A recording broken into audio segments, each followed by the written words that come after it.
The first tear fell onto the white tablecloth before anyone noticed her hands shaking. Christmas lights glittered above the ballroom like 1,000 frozen stars. Laughter echoed off crystal walls, and somewhere, a violin played a song about joy and beginnings. But at the center table, beneath a chandelier shaped like a crown, Evelyn Hart pressed a pen to paper and felt her life crack quietly in half. The divorce papers were thicker than she expected. They smelled like ink and finality. Across from her, her husband didn't meet her eyes. Cillian, her eyes. A just sign, Eve, Marcus read said, his voice low and impatient, as if she were holding up dessert instead of dissolving a marriage. Everyone's waiting for the toast. Everyone was waiting. His colleagues from the firm, his investors, his friends who had always looked at her like an accessory Marcus bought on sale.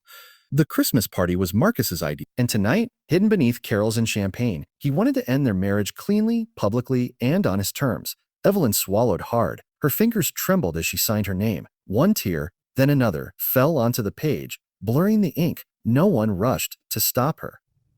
No one asked if she was okay. They were too busy pretending not to watch. What none of them knew, what Marcus had never bothered to learn, was that Evelyn Hart was not weak, not dependent, and certainly not broke. She was a billionaire's wife.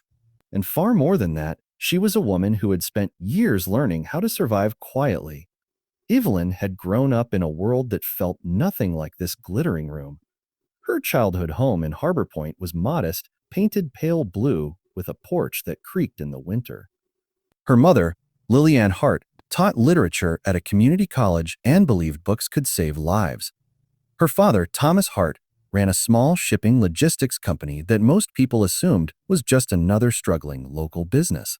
Evelyn was taught early to listen more than she spoke, to notice patterns, and to never underestimate silence. Her father used to say, "A power doesn't announce itself, Evie, it moves." When she was 16, she overheard a conversation she wasn't meant to hear.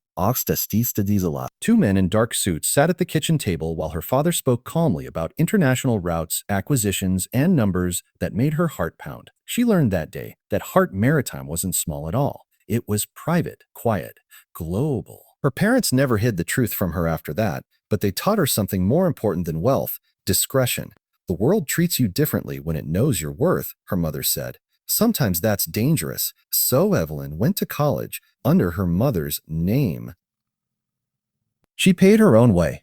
She worked part-time at a bookstore and studied economics and art history, loving the balance between logic and beauty. She wanted to understand how systems worked and how people did. That's where she met Marcus Red. Marcus was brilliant in a loud way. He spoke confidently, dressed sharply, and always seemed to know the right people. He was studying finance and already talked about the firm he would build, the city penthouse he would own, the life he deserved. Evelyn admired his ambition. She admired how certain he was of his future. She just didn't realize that certainty didn't include her as an equal. At first, Marcus was charming. He asked about her thoughts, her dreams. He listened when she spoke about books and markets, about how empathy could be a business advantage. He told her she was different. When they married 5 years later, Marcus insisted on paying for everything. "Let me take care of you," he said. "You've worked enough." Evelyn agreed, thinking it was love. She didn't tell him about her family. She didn't tell him about the trust in her name, the quiet shares she owned, the empire that existed beyond his understanding. She wanted to be chosen for herself. Slowly, Marcus changed. He began correcting her in public, laughing when she offered an opinion, telling people she was a creative instead of intelligent.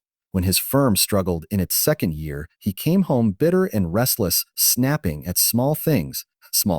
Evelyn tried to help, offering insights she had learned from watching her father. Marcus brushed her off.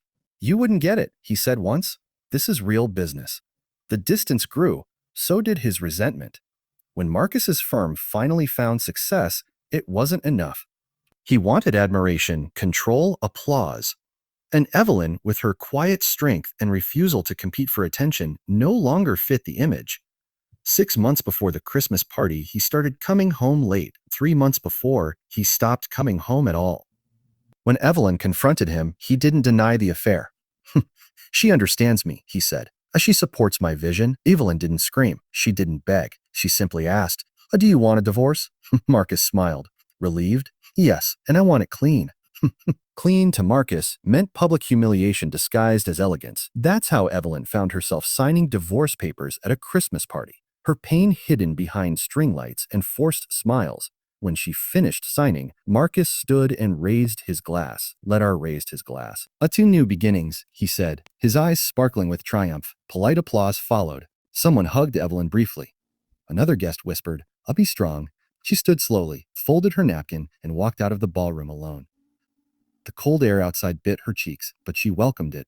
Slay. For the first time in years, she breathed deeply. Her phone buzzed. A single message appeared on the screen. "Dad, are you ready?" Evelyn typed back with steady fingers. "Evelyn, yes."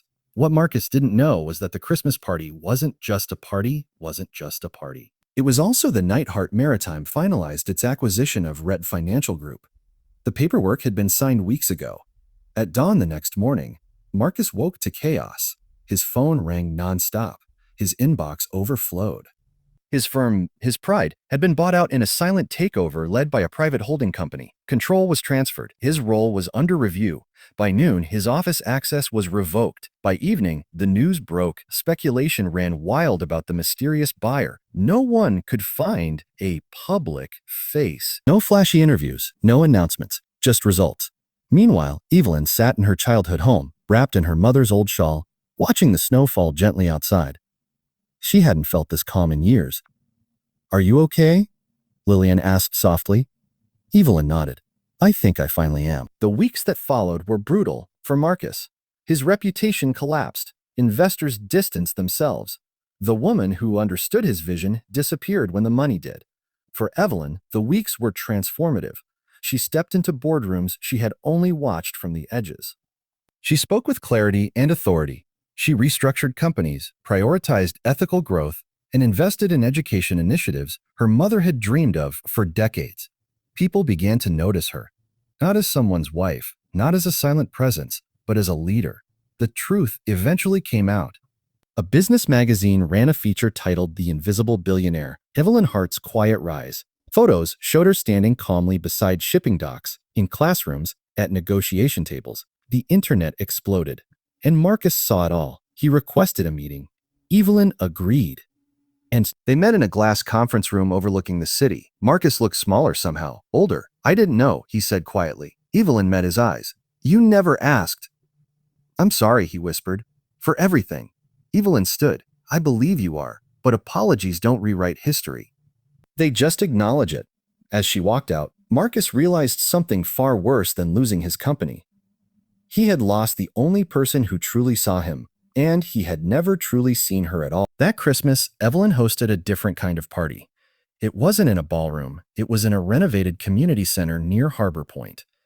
There were children laughing, teachers crying with gratitude, families eating together. Evelyn stood near the doorway, watching the joy she helped create. Her mother squeezed her hand. "You turned pain into purpose," Lillian said. Evelyn smiled. "I finally stopped hiding." As snow fell softly outside, Evelyn understood something profound. Sometimes the moment that breaks you is the moment that frees you. Fuck you. She had signed divorce papers in tears at a Christmas party, believing she was losing everything. In truth, she was stepping into who she had always been. And that, she realized, was the greatest gift of all.